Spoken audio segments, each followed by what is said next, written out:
অন্যতম মহানায়ক হেফাজতে ইসলাম বাংলাদেশের আমির মরহুম আল্লামা শাহ আহমদ শফি, মুসলিম আমির হেফাজত শহীদের ইসলাম আল্লামা জুনায়েদ বাবুনগরী রহমতুল্লাহ আলাইহির প্রতি শ্রদ্ধা এবং তাদের রূহের মাগফিরাত কামনা করে আজকের এই চট্টগ্রামের ঐতিহাসিক লাল দিঘি ময়দানের জনসমুদ্রকে লক্ষ্য করে আমরা পরিষ্কার বার্তা দিতে চাই, বাংলাদেশ আমাদের এই গরিব দুঃখী মেহনতি মানুষের রক্ত আর ঘামে গড়া এই বাংলাদেশ আর কোনদিন শুধুমাত্র বনেদি আর শুধুমাত্র বনেদি এবং বড়লোকদের বাংলাদেশে আর থাকবে না ইনশাআল্লাহ।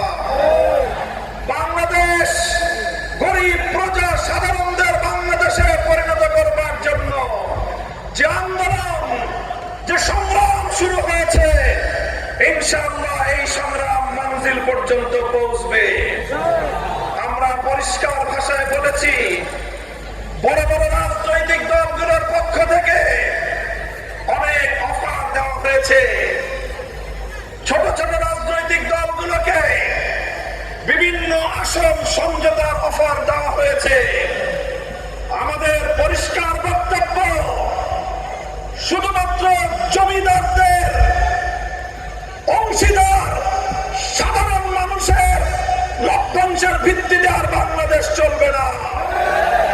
আমরা বাংলাদেশে আমাদের অধিকার চাই, মালিকানা কায়েম করতে চাই। গরিব মেহনতি মানুষ, আমরা তোমাদেরকে ইসলামের বার্তা পৌঁছে দিতে চাই। ইসলাম যে বৈষম্যহীন সমাজ ব্যবস্থা উপহার দিয়েছে, বিশেষ করে অর্থনীতির ক্ষেত্রে ইসলাম যে সুষম বন্টনের অর্থ ব্যবস্থা উপহার দিয়েছে, কাইলা ইয়াকুনা দুলাতাম বাইনাল আগনিয়াই মিনকুম, একটি শ্রেণী বিশেষের কাছে রাষ্ট্রের যাবতীয় সম্পদ কুক্ষিগত হবে, সেই বিজাতীয় পুঁজিবাদী অর্থ ব্যবস্থার কবর তৈরি করে সেই ধ্বংসস্তূপের উপর আল্লাহর কোরআনের অর্থ ব্যবস্থা বাস্তবায়ন করা হবে ইনশাআল্লাহ। আমাদেরকে বিগত দিনগুলোতে শুধু উন্নয়নের গল্প শোনানো হয়েছে। উন্নয়নের গল্পের একটা দৃষ্টান্ত আমরা দিয়ে থাকি। কেমন উন্নয়ন? বলে যে বাংলাদেশের আয় বেড়ে গেছে। কিভাবে আয় বাড়লো? বলে যে মাথা পিছু আয় বেড়েছে, পার ক্যাপিটা ইনকাম। 2025-24-25 অর্থ বছরে বাংলাদেশের মানুষের মাথা পিছু আয় হলো $2,820। আমাদের বাংলাদেশি মুদ্রায় 3,40,000 টাকা প্রতি মাসে বাংলাদেশের মানুষের গড় আয়। আমি এই বিশাল জনসমুদ্রকে জিজ্ঞাসা করতে চাই, আপনারা কয়জন প্রতি মাসে 3,40,000 টাকা আয় করেন? তাহলে কারা আয় করে 3,40,000 করে? সংগ্রামী সাথী ও বন্ধুগণ, ব্যাপারটা হলো এরকম। একজনে খাল পার হতে গিয়েছে, জিজ্ঞাসা করেছে গরিব একজন কৃষককে, খালে কি আমার ঠাই হবে? গরিব বলে যে না, খালে ঠাই হবে না, এই খালের মধ্যখানে 5 হাত পানি। বলে যে তোমার এই হিসাব দিয়ে চলবে না, উন্নত হিসাব লাগবে, অর্থনৈতিক ক্যালকুলেশনের হিসাব লাগবে। কি হিসাব? বলে যে মাঠে এই খালের মধ্যখানে কয় হাত পানি? 5 হাত পানি। ওই পারে কয় হাত পানি? 1 হাত পানি। এই পারে কয় হাত পানি? 1 হাত পানি। এবার তিনটাকে যোগ দাও, 5 যোগ 3 যোগ 5 যোগ 1 যোগ 1 হলো 7। 3 জায়গা থেকে স্যাম্পল নিয়েছো, এবার 7কে 3 দিয়ে ভাগ দাও, গড় পানি দাঁড়ালো 2.25 হাত।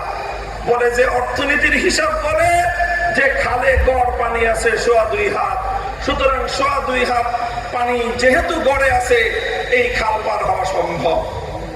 আমি আপনাদেরকে জিজ্ঞাসা করতে চাই, এই গড় হিসাব করে যদি কেউ খাল পার হতে যায় 5 হাত পানিতে তার ঠাঁই হবে?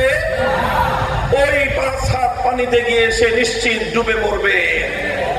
আমাদেরকে উন্নয়নের গল্প শোনায়, বাংলাদেশ থেকে লক্ষ লক্ষ কোটি টাকা দুর্নীতি করে দুর্নীতিবাজদের আকাশ চুম্বি আয়, সাধারণ মানুষের নাভিশ্বাস ওঠা, দারিদ্র সীমার নিচে বসবাস করা সেই জনতার আয়ের সঙ্গে গড় হিসাব করে পার ক্যাপিটা ইনকাম দিয়ে মাথা পিছু আয় দিয়ে বাংলার মানুষকে বারবার ধোঁকা দেওয়া হয়েছে, প্রতারণা করা হয়েছে।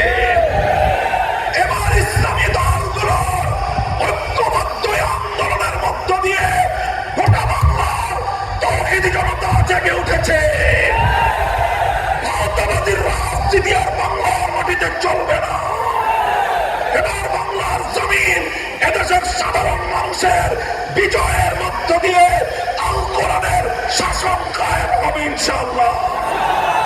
কোরআনী অর্থ ব্যবস্থা, আল কোরআনের বিচার ব্যবস্থা, ইসলামের শাসন ব্যবস্থা, ইসলামী শিক্ষা ব্যবস্থা বাস্তবায়নের মধ্য দিয়েই সোনার বাংলাদেশ আমরা গড়ে তুলব ইনশাআল্লাহ। আপনারা ঐক্যবদ্ধ থাকবেন তো? আমরা বলি সোনার বাংলাদেশ দেখা শেষ, নতুন বাংলাদেশ দেখা শেষ, সবুজ বাংলাদেশ দেখা শেষ, ডিজিটাল বাংলাদেশও দেখা শেষ। এবারের বাংলাদেশ দেখতে চাই ইসলামের বাংলাদেশ, আন্দোলনের বাংলাদেশ, খেলাফতের বাংলাদেশ। হাতে হাত রেখে টেকনাফ থেকে তেতুলিয়া সকল ষড়যন্ত্রের বিরুদ্ধে, চক্রান্তের বিরুদ্ধে, আধিপত্যবাদের বিরুদ্ধে আমরা ইসলাম কঠিন জনতার যে ঐক্য গড়ে তুলেছি, জনতার বিজয়ের মধ্য দিয়েই ইনশাআল্লাহ চূড়ান্ত লক্ষ্যে পৌঁছবে।